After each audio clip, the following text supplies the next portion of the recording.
lagi di Elita Dian YouTube channel. Jangan lupa like, comment, share, and subscribe. Enjoy! Assalamualaikum warahmatullahi wabarakatuh. Ketemu lagi sama aku Elita Dian. Hai teman-teman, gimana kabarnya hari ini? Sehat? Alhamdulillah kalau sehat. Ya semoga teman-teman mungkin yang sekarang lagi sakit, semoga segera diberi kesehatan ya. Amin ya robbal alamin. Nah kali ini tuh aku mau ajak teman-teman main-main seru-seru ya, santai-santai gitu. Jadi aku punya mainan ini namanya Dollhouse. Ini seru banget teman-teman. Ini tuh sudah aku bikin series ya. Teman-teman kalau mau lihat awalnya mainan ini bisa cek video sebelum-sebelum ini ya. Nah sekarang tuh aku mau lanjutin Dollhouse aku ini yang belum selesai. Jadi masih beberapa furniture mungkin atau isi rumah yang masih belum selesai ya. Jadi sekarang tuh aku mau ngelengkapin furniture yang bagian pot bunga ya.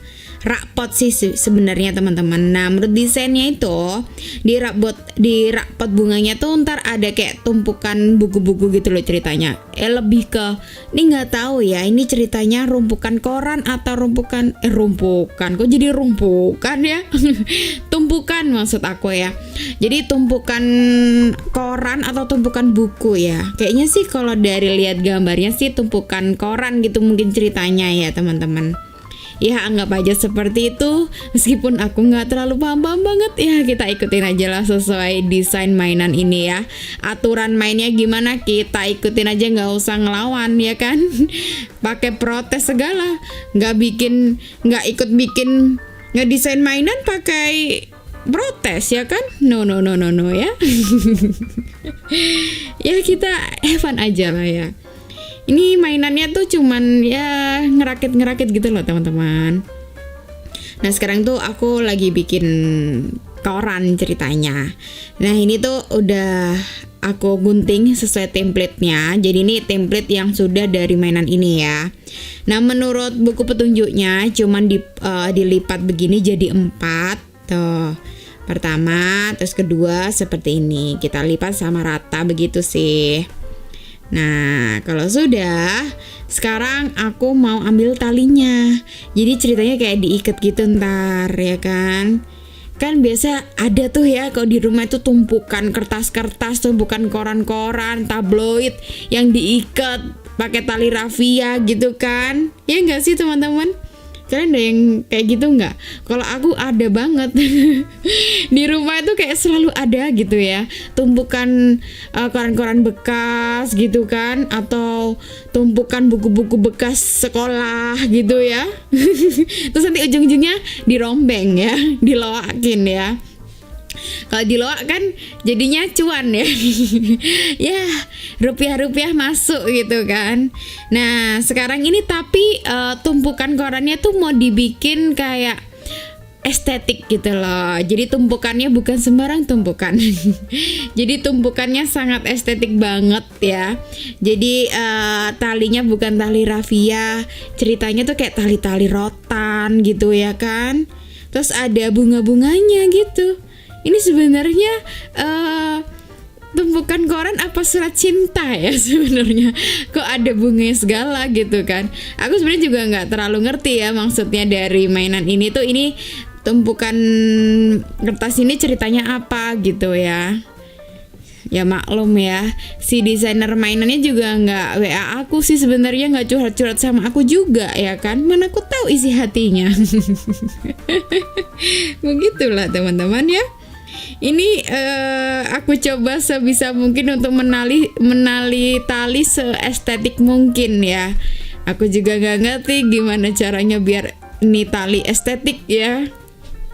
Biasanya nali aja ya kan.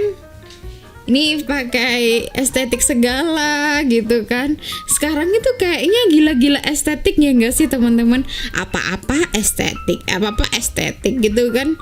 Apalagi di sosial media seliweran itu, atau konten-konten dikit-dikit estetik ya enggak sih.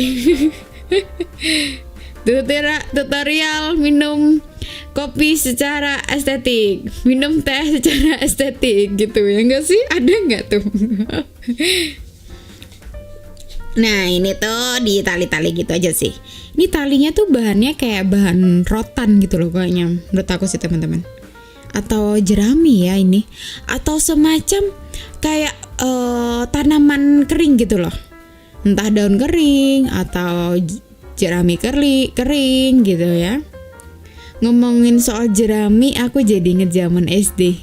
Aku tuh ya dulu waktu SD ada satu lapangan di belakang sekolah aku tuh, isinya tuh kayak rumput-rumput kering tuh banyak ya. Jadi sampai jadi tumpukan kayak, jadi kita bilang tuh kayak tumpukan jerami. Itu suka dijadikan mainan sama kita.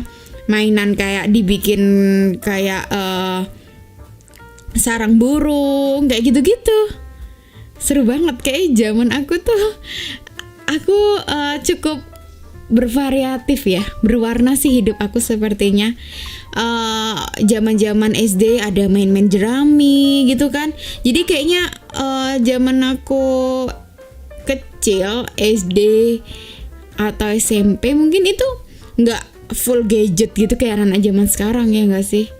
Kalau anak zaman sekarang full gadget ya, tapi nggak tahu sih, pasti mereka juga anak-anak zaman sekarang punya keseruan dan kenikmatan tersendiri ya kan. Mungkin aku saat itu kenikmatannya sebatas main jerami ya kan. Aku kalau anak zaman sekarang mungkin beda gitu kan, mungkin nggak bisa nikmatin serunya main jerami di mana ya kan. Serunya main jerami adalah kejar-kejaran dan konflik sama teman rebutan jerami, ya itulah. Ya enggak. Nah ini sih tumpukan jerami. Kok jerami jadinya. Tumpukan koran estetiknya udah selesai. Sekarang aku mau lanjut bikin kayak tumpukan pot gitu ceritanya. Jadi ada kan ada pot bunga yang udah jadi. Misalkan maksud aku tuh gimana sih? Bingungin ya. Jadi maksud aku tuh pot bunga yang udah terisi bunga, tapi ada kayak cadangan gitu loh, punya stok pot bunga yang masih kosong. Nah kita tuh bikin ini aku lagi bikin pot bunga yang kosong ya kan. Ini sudah ada template-nya gitu sih teman-teman, tinggal digunting aja. Nah seperti ini, tinggal mengikuti garis-garis yang melintang membujur ini ya. Garis lintang, garis bujur. Ya berasa saya belajar geografi ya. Udah lama banget gak ketemu pelajaran geografi ya. Ya maklum sekarang udah gak sekolah ya. Udah lulus aku tuh. Ini teman-teman yang mungkin lagi sekolah pasti masih ketemu tuh ya pelajaran geografi. Sekarang namanya masih sama gak sih pelajaran geografi tuh? Tapi kalau geografi itu menunjukkan kalian lagi di tingkatan mana lah, kalau menurut aku sih. Soalnya kalau zaman SD ngomongnya tuh bukan geografi, IPS gitu kan. Tapi terus setelah naik SMP, SMA ada tuh pelajaran geografi ya kan. Jadi begitu kalau menurut aku sih. Itu yang aku rasakan waktu aku peralihan antara SD ke SMP. Banyak istilah-istilah baru dari pelajaran, terutama kayak IPA. IPA itu kan dipecah ya. Kalau zaman SD aku zaman itu IPA itu jadi satu ya, mau ada biologi, fisika tuh jadi satu. Pokoknya IPA, ilmu pengetahuan alam. Sedangkan waktu aku SMP itu tuh dipecah gitu kan, sendiri-sendiri. Ada pelajaran biologi, ada pelajaran fisika, kimia gitu kan. Jadi itu sedikit adaptasi baru ya zaman aku SMP, kayak sedikit bukan culture shock sih ya. Aku ngerasa kayak culture shock gak sih? Ibaratnya mungkin kayak culture shock ya, tapi bukan budaya juga. Ya boleh dibilang budaya baru di dalam hidupku mungkin ya. Itu ada sedikit hal-hal itu yang buat aku sedikit beda. Teman-teman pernah gak sih ngerasain kayak peralihan dari SD SMP yang sangat drastis gitu? Menurut aku yang paling kerasa perbedaan itu adalah peralihan antara SD ke SMP. Kalau SMP ke SMA itu masih gak terlalu beda-beda banget ya menurut aku, kayak tinggal melanjutkan aja kebiasaan di SMP ke SMA gitu kan. Kalau SD ke SMP itu benar-benar beda banget ya nggak sih, dari pelajaran terutama kayak IPA dipecah, IPS juga dipecah, jadi IPS jadi ada geografi, ada ekonomi, ada apa lagi ya IPS itu ya itulah ya, pokoknya aku juga lupa sih apa aja bacaannya gitu kan. Nah itu kan jadi ada kosakata baru lagi ya, seperti itu. Kalau SMP ke SMA hampir sama, geografi ada juga, ekonomi juga ada, terus fisika kimia juga ada, istilahnya masih sama, nggak terlalu beda-beda banget sih. Kalian juga ngerasa gitu nggak sih teman-teman? Jadi zaman SMP tuh menurutku zamannya aku banyak menanyakan suatu hal.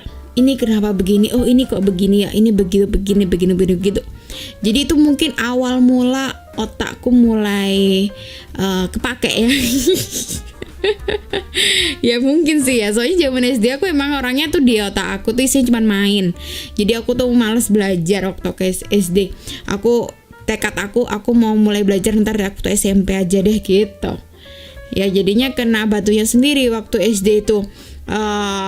Males belajar, akhirnya nilai ujian aku juga nggak terlalu bagus gitu kan. Kecewa deh akhirnya dengan rasa kecewa itu akhirnya aku berusaha untuk coba, aku tekadin untuk sekarang saatnya aku mau belajar waktu aku SMP itu.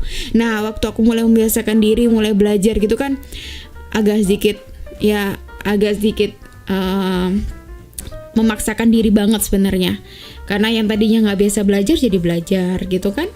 Itu menurut aku usaha banget buat diri aku, dan itu mulai karena mulai otak aku mulai aku pakai ya mungkin, jadi akhirnya aku mulai mikir, oh ini kenapa begini ya, oh ini kok gitu, ini gitu.